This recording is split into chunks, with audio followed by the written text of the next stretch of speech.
मला म्हणते पिंकी ताई की तुझ्या आता इकडे सगळीकडे तुझी बदनामी करते, तू केलं जे नाही केलं ते सगळं सांगते म्हणली आत्तापर्यंत घरी. म्हणजे कुठे इकडे वाकडला तुझ्या सगळ्या मैत्रिणींना सांगते की तू कसली घाणेरडी, एखाद्याच्या घराचं वाटोळ करते.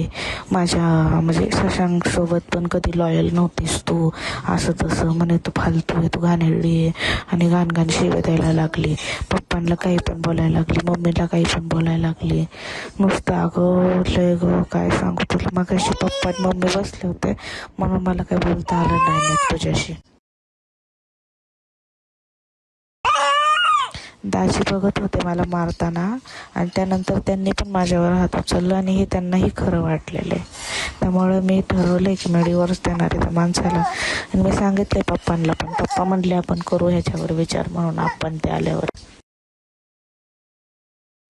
माझा नवरा, मला एवढं शॉक वाटतंय, एवढं आश्चर्य वाटतंय की माझा नवराच माझा कधी नाही झाला. या गोष्टीचं जास्त वाईट वाटतंय. सासू सासरे काय ते तसेच वागतात, असं पण त्यांचं कामच असतं असलं वागणं. पण ज्याच्यामुळे मी त्या घरात गेले ना, लय चुकलं माझं. मी सगळ्यांना विरोध करून लग्न केलं ना, तिथं चूक झाली माझी. सगळं बोलण्याच्या समजण्याच्या पलीकडं गेल्या. अगं तुला ही छोटी गोष्ट वाटते का गं?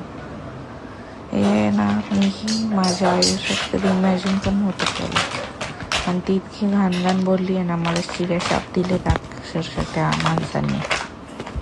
मी विचारच नाही.